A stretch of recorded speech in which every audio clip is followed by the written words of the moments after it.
tem um tipo de cansaço que não vem do corpo, vem da alma. Você dorme, acorda, faz as coisas do dia, mas por dentro parece que alguém ficou mexendo nas gavetas da sua paz, revirando tudo, deixando um rastro de inquietação. E quase sempre esse desgaste aparece depois de você ajudar alguém. Você ajuda por amor, por fé, por medo de parecer fria, por culpa, por hábito, e depois fica com aquela sensação de que algo não encaixou, como se no fundo você tivesse dado a mão e, sem perceber, tivesse entregado também um pedaço do seu silêncio interior. Muita gente vive assim, tentando ser boa o tempo todo, tentando agradar a Deus, tentando não decepcionar ninguém, e no final do dia se perguntando por que a casa fica pesada, por que a mente não descansa, por que a oração vira uma luta, por que o coração se sente sugado. E é aí que entra um tema que é delicado, mas necessário: discernimento na caridade. Tem gente que confunde caridade com dizer sim, sempre. E tem gente que confunde fé com se deixar usar. Só que uma coisa é misericórdia, outra coisa é virar escada para o caos. Eu vou te conduzir por uma mensagem que, no clima do nosso canal, precisa ser ouvida com maturidade e serenidade. Não é para você sair desconfiando de todo mundo, nem para se tornar uma pessoa dura. É para você aprender a proteger sua paz sem perder o amor. É para você entender que ajudar pode ser santo, mas também pode ser um caminho de desgaste quando vira hábito cego. E, segundo essa linha de ensinamento místico que muita gente comenta quando fala de Santa Teresa de Ávila, existe um alerta espiritual sobre certos perfis de pessoas que procuram a caridade como quem procura uma tomada. Chegam vazias e querem carregar às custas de você.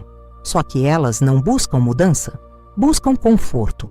E quem dá conforto para o erro sem querer, vira parte do erro. Pensa comigo, quantas vezes você já viu alguém pedir ajuda chorando, com discurso bonito, com cara de arrependimento, e na primeira oportunidade fazer tudo igual de novo? Quantas vezes você já foi aquela pessoa que escuta, aconselha, empresta, intercede, abre a porta da casa, dá presença, dá tempo, dá dinheiro, dá energia, e depois percebe que saiu de lá mais pesada do que entrou? E o pior, ainda fica se culpando por sentir isso, como se a culpa fosse sinal de santidade.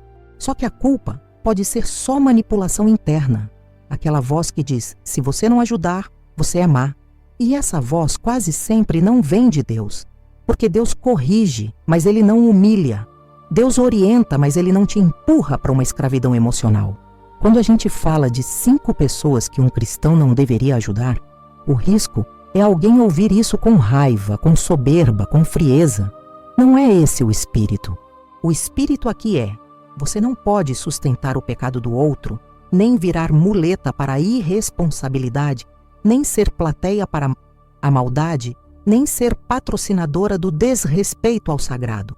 Tem gente que não quer sua ajuda, quer seu sim, quer sua disponibilidade, quer sua presença para continuar do mesmo jeito. E isso, com o tempo, corrói sua vida espiritual. A primeira pessoa desse alerta, e talvez a mais fácil de reconhecer quando a gente para de romantizar, é aquela que vive de espalhar veneno em forma de conversa. O fofoqueiro que não muda. Sabe aquele perfil que sempre tem uma história nova, sempre tem um escândalo, sempre tem uma vítima, sempre tem um culpado? Ele se aproxima com intimidade rápida, te coloca como a única pessoa que entende, te faz se sentir especial, como se você fosse a guardiã de uma verdade secreta. Mas na prática, ele está só treinando sua mente a viver de suspeita. Você começa a duvidar de pessoas boas. Você começa a carregar narrativas que nem são suas. Você começa a perder o gosto pela simplicidade. E o coração vai ficando barulhento. O mais perigoso desse tipo de pessoa não é nem o que ela fala dos outros, é o que ela faz com você. Ela usa sua bondade como lixeira emocional. Ela despeja, despeja, despeja e vai embora leve. E você fica pesada. E aí você chama isso de caridade.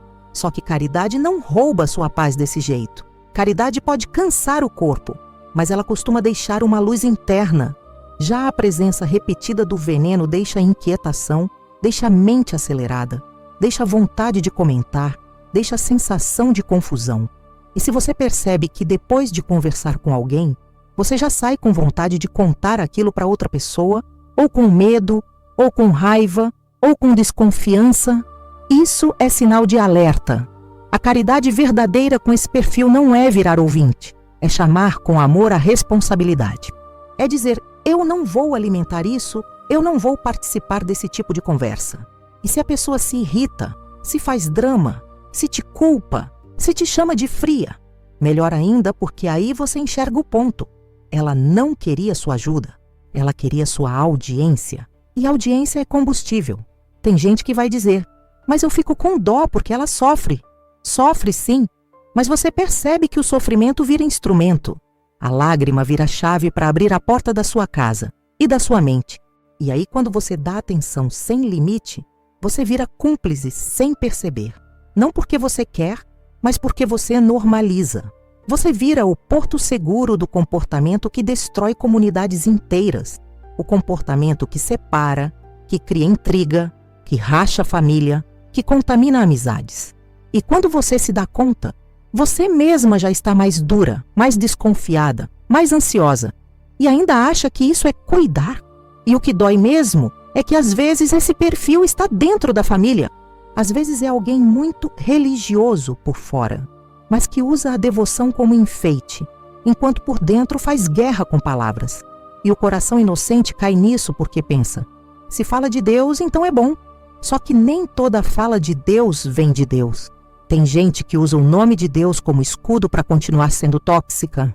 Agora deixa eu te perguntar uma coisa bem simples. Depois que você ajuda essa pessoa, você sente paz ou sente nó no peito? Você sente clareza ou sente cabeça cheia? Você sente leveza ou sente vontade de se isolar? Porque a primeira pista do discernimento é essa sensação espiritual que fica depois do contato. E se você está se reconhecendo nisso agora, não se julgue, se acolha.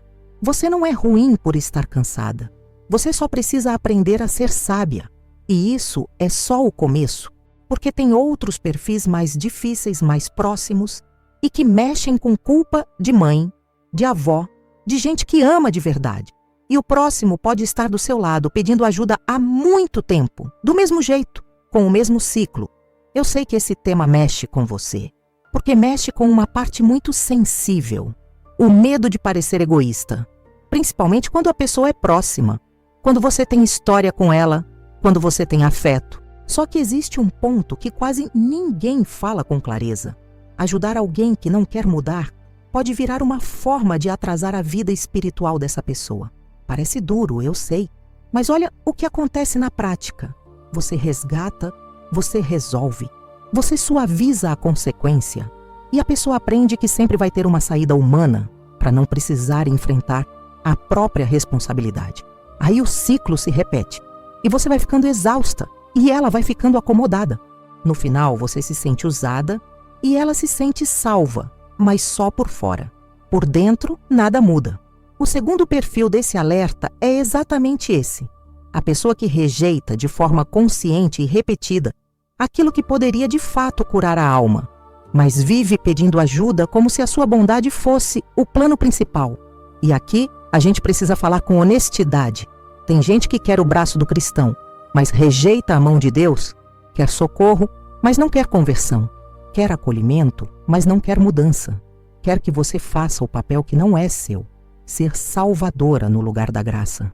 E isso dói porque muitas vezes é filho adulto, é irmão, é sobrinho, é alguém que você ama de verdade. A pessoa aparece quando tudo desmorona.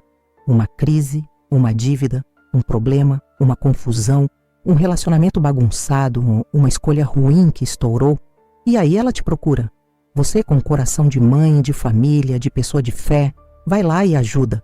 Só que quando você toca no assunto espiritual, quando você fala de responsabilidade, quando você sugere reconciliação com Deus, mudança de rota, retorno ao que é certo, a pessoa fecha a cara, faz piada, muda de assunto, diz que você está exagerando, diz que Deus entende, diz que não precisa disso e mesmo assim quer que você continue resolvendo o estrago. Percebe a contradição? A pessoa rejeita o remédio, mas pede analgésico, rejeita a raiz, mas pede alívio do sintoma. E você, por compaixão, vira fornecedora de alívio. Só que alívio sem cura vira vício. E é por isso que esse tipo de ajuda, quando é constante e sem limite, pode virar cumplicidade. Não porque você quer sustentar o erro, mas porque você está sempre impedindo a consequência de ensinar. Agora, antes que alguém entenda errado, isso não significa abandonar a pessoa. Significa mudar o tipo de ajuda. Às vezes, ajudar de verdade é parar de resgatar e começar a colocar limite com amor. Dizer algo como: eu te amo, eu me importo, eu oro por você, eu estou aqui para caminhar junto se você quiser mudar, mas eu não vou mais ser parte desse ciclo que te machuca e me machuca. Isso não é frieza, isso é amor adulto, amor que não se vende pela culpa. E aqui entra uma coisa que é muito real. O coração cristão, quando é muito generoso, costuma ter dificuldade de lidar com o desconforto do outro. Você vê a pessoa sofrendo e seu instinto é tirar ela dali. Só que em muitos casos, o desconforto é pedagógico. É aquele momento em que a vida encurrala a pessoa para ela finalmente admitir: eu não posso continuar assim. Se você tirar a pessoa desse lugar toda vez, ela não aprende, ela se acostuma e você se desgasta. O terceiro perfil é ainda mais sutil. A pessoa que tenta devagar te afastar da fé. Não é alguém que chega gritando contra a igreja. É alguém que vem com frases doces, com modernidade, com mente aberta, com discurso bonito de amor sem regra. Ela vai soltando comentários aqui e ali. Relativiza, debocha, suaviza o que é sério, normaliza o que te deixa em conflito. E quando você percebe, sua cabeça está cheia de dúvida. Você começa a negociar valores. Começa a pensar: talvez eu esteja exagerando. E esse talvez vai minando a firmeza que te sustentava. E sabe qual é o perigo maior? Não é só você. São seus filhos, seus netos, sua casa. Porque criança e jovem não aprendem só pelo que você fala. Aprendem pelo que você tolera. Se eles veem você mantendo intimidade e abrindo espaço para alguém que vive plantando confusão sobre a fé, eles entendem na prática que a verdade é flexível, que tudo é relativo, que dá para brincar com o sagrado. E isso, com o tempo, vira frieza espiritual. O quarto perfil caminha junto com esse, e é aquele que abusa da caridade. Esse é o especialista em crise. Sempre tem uma urgência, sempre tem um drama, sempre tem um último pedido, sempre tem uma história que exige seu tempo e sua energia. E quando você observa bem, percebe um padrão. As crises são previsíveis, repetidas e quase sempre são fruto das mesmas escolhas. Mas a pessoa não quer ajustar a rota, quer só que você apague o incêndio. E aí vira dependência. Você vira bombeira de um fogo que a própria pessoa acende. E esse tipo de gente aprende rápido qual botão apertar em você. Culpa, pena, obrigação, medo de julgamento. Você até decide que vai colocar limite, mas aí vem uma mensagem chorosa, uma ligação tarde, uma pressão familiar e você cede. E depois fica frustrada. E aí, no dia seguinte, a pessoa pede de novo. E você cede de novo. E o ciclo vai te drenando. Se você percebe que sua vida espiritual está sempre ficando para depois, porque você está sempre resolvendo a vida de alguém, isso é um sinal fortíssimo. Porque o inimigo adora duas coisas: dúvida e esgotamento. Dúvida tira sua clareza. Esgotamento tira sua força. E quando você fica sem clareza e sem força, você fica vulnerável. Agora, se isso está mexendo com você, eu queria te pedir uma coisa bem simples e bem humana, sem frase pronta. Se esse assunto conversa com a sua realidade, se em algum momento você já se sentiu presa nesse tipo de ciclo, se você já viveu culpa por dizer não, se você já saiu de uma conversa se sentindo drenada, se inscreve no canal para caminhar com a gente, porque aqui a ideia é te fortalecer por dentro, com serenidade e discernimento, sem te endurecer. E se você sentir vontade, comenta do seu jeito com suas palavras. Você já ajudou alguém e depois sentiu que perdeu a paz? Eu leio com carinho, porque às vezes a gente percebe o padrão quando coloca para fora. O quinto perfil é aquele que zomba do sagrado e mesmo assim quer se beneficiar da sua fé. Esse tipo de pessoa é um choque porque ela não só discorda, ela despreza, ela faz piada, ridiculariza diminui aquilo que é santo para você. Pode ser o jeito como fala de Deus, como fala da igreja, como fala dos sacramentos, como fala dos santos, como fala da sua oração. E ao mesmo tempo, quando a vida aperta, ela corre para você. Não porque respeita seu caminho, mas porque sabe que você tem coração bom. Sabe que você vai ajudar. Sabe que você vai dar um jeito. E aí, depois que recebe, volta a debochar. Volta a tratar sua fé como ingenuidade. Esse perfil tem um efeito muito específico. Ele vai aos poucos te acostumando com o desrespeito. No começo você se ofende. Depois você engole seco. Depois você dá risada sem graça para não criar briga. Depois você evita tocar no assunto. Depois você começa a esconder sua devoção para não ser ridicularizada. E quando você percebe, você está vivendo sua fé pedindo desculpa por crer. Isso é muito sério, porque a fé não sobrevive muito tempo dentro da vergonha. E onde entra vergonha, entra silêncio. E onde entra silêncio, entra esfriamento. Aqui é importante dizer uma coisa. Amar alguém não significa permitir que essa pessoa profane seu lar. Seu lar tem um espírito. Seu lar tem uma atmosfera. Você pode ter crucifixo, terço, imagem, Bíblia, oração, mas se a casa vira lugar de deboche e blasfêmia repetida, essa atmosfera pesa. E pesa especialmente nas crianças que vão aprendendo que o sagrado é motivo de piada. O que deveria ser referência vira chacota. E isso marca. Mas e a misericórdia? Misericórdia não é compactuar com o desprezo. Misericórdia não é financiar a zombaria. Misericórdia não é dizer sim para quem usa seu sim como arma contra aquilo que você ama. Misericórdia verdadeira, às vezes é limite. É dizer, eu te respeito, mas aqui dentro você respeita também. E, se não respeitar, você se afasta. Isso não é ódio, é proteção. Agora, o texto original que você me deu fala de sinais infalíveis. E isso é muito útil para trazer para o dia a dia de um jeito prático. Porque, no fim, a pergunta é, como eu sei que estou ajudando errado? E a primeira pista é sempre a mesma, a paz. Quando você faz um bem verdadeiro, mesmo que seja difícil, existe um tipo de paz que fica.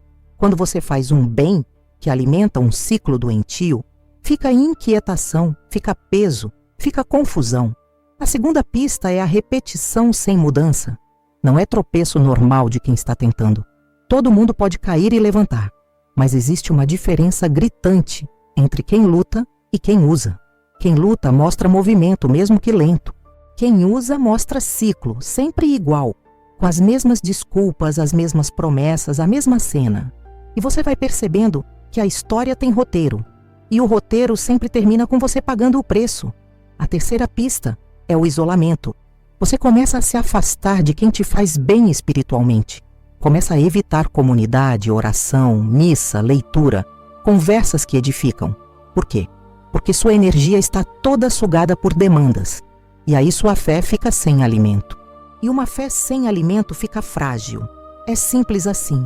E o que eu quero que você entenda é, isso não é sobre odiar pessoas. É sobre reconhecer dinâmicas. Tem gente que está doente espiritualmente. E você não cura a doença alimentando-se o sintoma. Às vezes a pessoa precisa bater no limite para perceber que precisa de ajuda de verdade. E você pode amar e, ao mesmo tempo, não se permitir ser usada. Tem uma parte muito importante que o texto original também toca sobre o erro que muita gente boa comete: confundir bondade com disponibilidade total.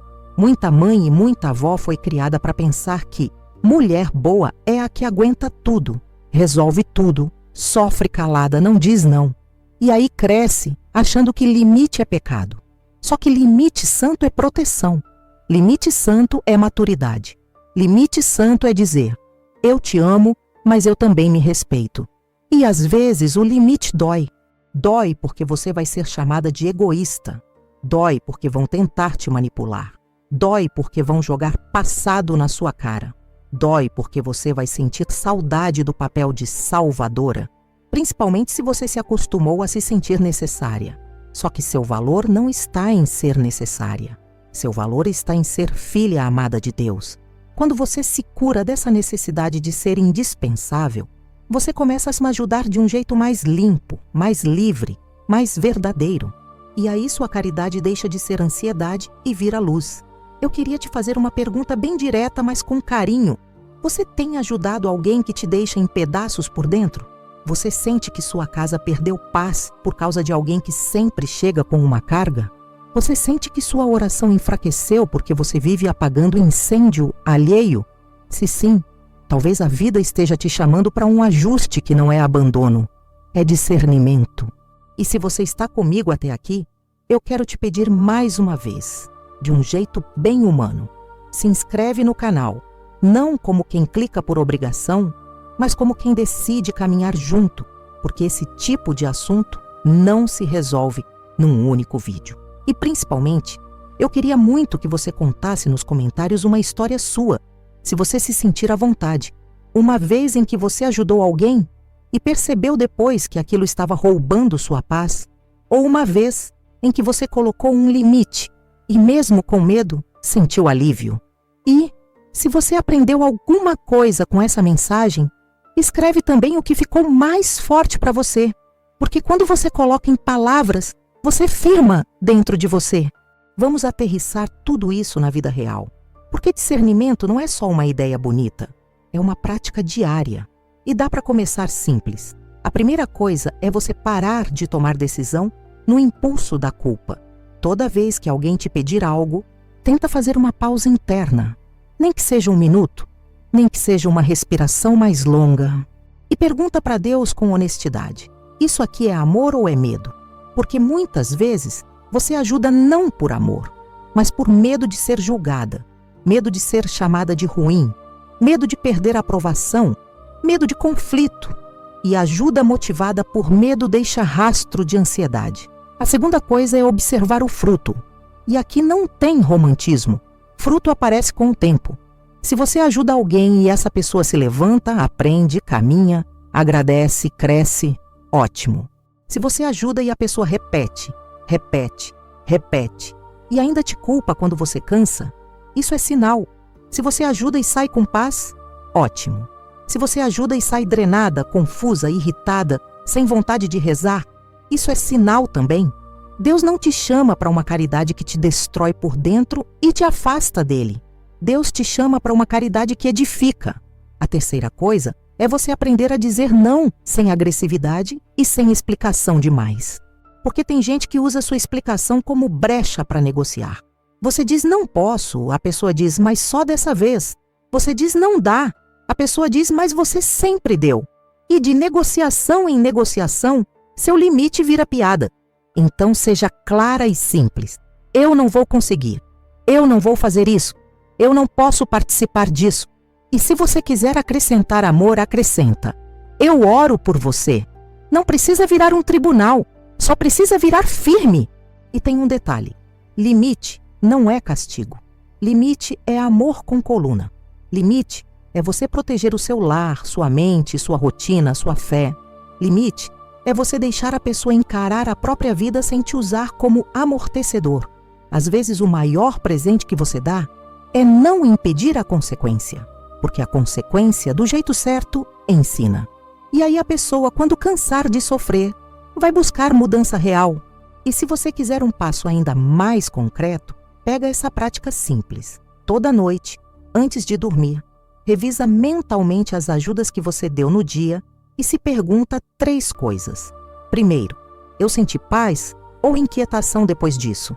Segundo, eu vi gratidão e esforço, ou eu vi exigência e repetição? Terceiro, isso aproximou a pessoa de Deus ou só manteve o ciclo?